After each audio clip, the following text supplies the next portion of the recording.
the country has seen numerous changes in food production, food preparation, and food technology, it is time to consider the necessity for a study on today's generation food consumption habits.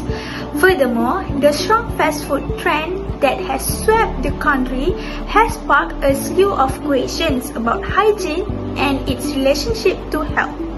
According to Solomon Michael R., in today's highly competitive market, companies don't have many options to survive. Traditionally, most of the companies were focusing on lowering the cost in order to be able to compete with low price. However, this option may not be available for all the companies and it cannot be the only solution. So, what theory is used to prepare and complete this assignment? Let's see. First of all, what is consumer demand theory? Consumer demand theory is based on the study of how individuals allocate their limited resources among the things that provide them with satisfaction. Human must, in a sense, make judgment about what they will eat based on the resources available to them. According to utility theory, rational people will carefully examine and consume the bundle of products that provides the most overall satisfaction. Consumer theory is a concept that deals with how people choose to spend their money, provide their tendency and budget restrictions. As a part of microeconomics, consumer theory manifests how people make choice, provide restraint, their income, and the price of commodities and services. However, a few renowned economists have named this as the issue of choice. Usually, every customer wants to get a blend of commodities that give them utmost happiness. I am Vivian Dang Jenny. My matrix number is 286708. Next, I will present the part of respondents' background. This part can make readers better find out the background traits of respondents in the survey. The aim of this study is to receive opinions from the customers based on factors that affect their demand behaviors. This survey included 30 respondents and analyzed respondents' background from the scope of gender, age, and ethnicity. Firstly, Table 1 shows 30 respondents' background based on gender. There are 19 females and 11 males who had participated to answer the questionnaire. The 19 females are equal to 63.33% among the 30 respondents, while the remaining 11 people for male is equivalent to 36.67%. This explains female respondents are almost twice as much as males. The term ethnicity has several definitions ranging from common ancestry, race, shared biological or genetic makeup, ethnic origin, religion, language, nationality, values, and custom to self-identification. In a research context, consumer behavior refers to the analysis of an individual's feeling, reasoning, and decision-making behind her or his consumption activity. Previous research studies have revealed how anti-consumer feels about their identity and its impact on their consumer behavior. Thus, a consumer's purchase behavior and product choice can be influenced by their ethnicity. Graph 3 shows the result of 13 respondents from different ethnicity in this survey, which is Malaysian, Chinese, Indian, and other. Ethnicity is the fact or state of belonging to a social group that has a common nation or cultural tradition. The graph shows Chinese is the biggest ethnicity participant in this survey, which is 20%, and also occupies 66.67% in the overall respondent. Next, the smallest that contacted in this survey is other identity, which is only 2% and only occupies 6.66% in this survey. Last but not least, 5% Indian ethnicity will fill in the survey form and occupies 16.67%. Lastly, Table 3 shows 30 respondents' background based on age. The questionnaire provides 4 types of age groups, which are below 30, 31 to 40, 41 to 50, and above 51. From the table, it shows 19 respondents under the age of 30, which occupies 63.33% among the 4 age groups. Next, only 3 respondents in the 31 to 40 age group carry out this survey. This explains that 31 to 40 age group is the least respondents age group, which simply occupy 10%. Then, there are 4 respondents in the age group of 41 to 50 and above 51 respectively, and each represent 13.33%. In conclusion, this survey depicts below 30 is the largest respondents age group which conducted this survey, while the remaining respondents are involved in the 31 to 40, 41 to 50, and above 51 age groups. Hi everyone and greeting to lecturers. My name is Chai Chui Ting and matrix number is 286661 from Group 5. The first statement that we carry out in the survey is that I prefer to purchase goods or products depending on their brands, with 13 respondents from different age, gender and ethnicity. Based on the collected data, 13 respondents agree about the statement. I reckon that people prefer branding products because brands creating differences. Brands help products stand out from the crowd in terms of design, price and word of mouth to define the products in their unique ways. This make branding products easy to be seen and more desirable than comparable products. There are 11 respondents staying at a moderate position for the statement. This kind of decision happen because of their preferences. Even if the products are not brand name products, as long as they are needed, useful and liked, consumer will buy and use it. There are 2 respondents strongly disagree about the statement. This situation is most likely because they are anti-fashion.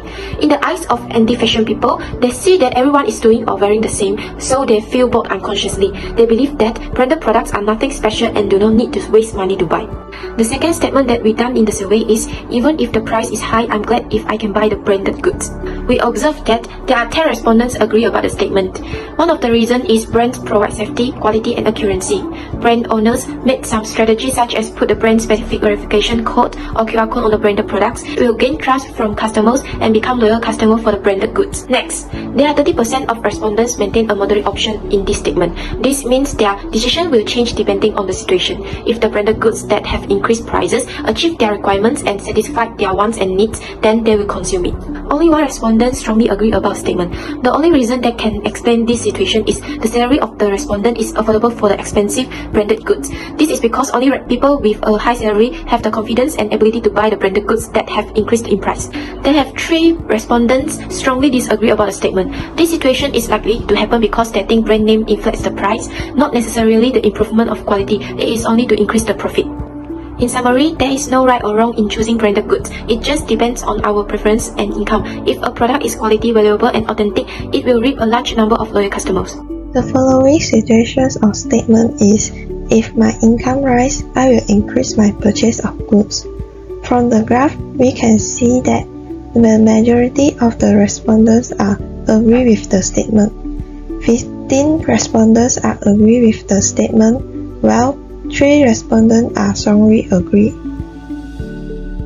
The next statement is, if the price of good is low, I will increase my purchase. Same with the previous statement, most of the respondents are agree with the statement, which is 11 respondents agree and 7 respondents strongly agree from the total 30 respondents. Based on the Journal of Management Research, self-discrepancy will make people purchase as they want to make their belongings derive happiness or satisfaction without thinking whether they need it or not before purchasing. Therefore, this is why the reason majority of the respondents agree with these 2 statements. Online shopping is becoming more prevalent among various age groups. Its rapid growth is being attributed to the increasing number of online stores. According to the statistics by Oberlo, 2.14 billion individuals around the world are estimated to shop online in 2021. But why do people shop online instead of in-store? Therefore, we survey I prefer to buy goods online rather than in person by collecting data from 30 respondents from different gender, ethnicity, and age. Based on the data collected, 50% of the respondents were on the moderate scale, while respondents that strongly agree and strongly disagree shows 10% respectively. According to this survey, respondents who strongly agree with the statement are probably affected by the selection. E-commerce shows a diverse assortment of items from a variety of firms. As a result, they offer a variety of products with various types, colors, and shapes. On the other hand, The respondents that were on the moderate scale still prefer to buy goods in physical stores and at the same time support the technology advancements. The main reason they still want to purchase goods in person is to experience the product. The ability to see, touch, and feel the products cannot be replicated in online retailers. Moreover, another statement is given to the same respondents about purchasing goods online is more convenient and cost-effective. Based on the result, 12 out of 30 respondents strongly agree, while only one respondent strongly disagree with the statement. The respondents who strongly agree with the statements may because shopping on the internet is straightforward. They don't have to get dressed up and go to the local market. You may easily access their website, select the goods you want, and purchase it without ever leaving your house. In contrast, respondents that strongly disagree with this statement probably because he or she wants to immediately take the goods and proceed home. Speed and time reductions lead to the higher consumer satisfaction. Even online shopping means we can buy goods anywhere and anytime, but we have to wait for the goods to be delivered. In conclusion, there is really no doubt that online shopping is rapidly evolving, and we will witness much more advancements in the next few years. Hello, my name is Chu Jun Hong with the metric numbers 2x6913. Next is the part C, consumer behavior 2. For the first situation, which is if the price of the goods A falls by 50%, I will purchase it. Assumptions of ceteris paribus. From the tables and the figures below, we can see that there are 15 respondents from 30 respondents equals to 50% are strongly agree with these situations. And there are 12 respondents equals to 40% strongly agree with these situations. And there are also 2 respondents equals to 6.67 are moderate to these situations. However, there are no respondents strongly disagree with these situations, but there are only 1 respondents disagree with these situations. Due to the demand slows, when the price of a goods rises, the quantity these of the goods will decrease. And if goods price decrease, the quantities demands of the goods will increase. It is assumptions of ceteris paribus, while other parameters stay constant. Simply put, the law of demand states that the price of a goods and the quantity demands of it are inversely related. Ceteris paribus. The situation 2 is, even if the price of the goods A is high, I will still purchase goods A. The data from the tables and the figures above shows that there are 13 respondents from the 30 respondents equal to 43.33% disagree with these situations. And there are 3 respondents equal to 10% strongly disagree with these situations, and 9% from 30 respondents equals to 30% are moderate to these situations. However, in these situations, we also get 4 respondents agree with these situations, and there are only 1 respondent equals to 3.33% strongly agree with these situations. This circumstance happens may be caused by these 5 respondents who are agree to these situations really like to purchase the goods A even the goods A of the price is very high. Due to the demand law, the price and the quantity demands of an item are inversely proportional when all other conditions remain constant. When the price of a goods rises, buyers are sometimes less eager to acquire it, which means if the price of the goods A is high or increase, people will purchase less amount of the goods A and the quantity demands will decrease. In the other ways, if the 2 goods are not substitutes, the consumers will purchase the goods that they need even if the price is high, because there are no other things to replace the goods. In the situation 3, which is if the price of good B rises by 50%, I will purchase good A. Assumption of ceteris paribus. So from the chart bar, we can see that there are 11 people who vote for strongly agree, followed by 9 people who vote for agree, and there are 0 people who vote for strongly agree. The reason why so many people stand for strongly agree, I think this is because good A and good B are considered as substitute. So if one of the good price is higher than another, they will prefer to buy the lowest price good instead, and vice versa. For the situation 4, which is if my income increased by 50%, I will purchase good A, assumption of ceteris paribus. So in the chart bar, we can see that there are 13 people who vote for moderate and followed by 8 people who vote for agree. And also there are 0 people who vote for strongly agree.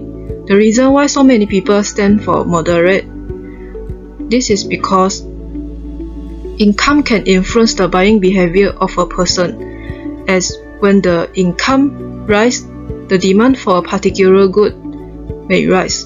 And like the market, we have inferior good, normal good, and neutral good. As when the income fall, the demand for the inferior good will rise. And how about when the income rise, the demand for the normal good will rise also.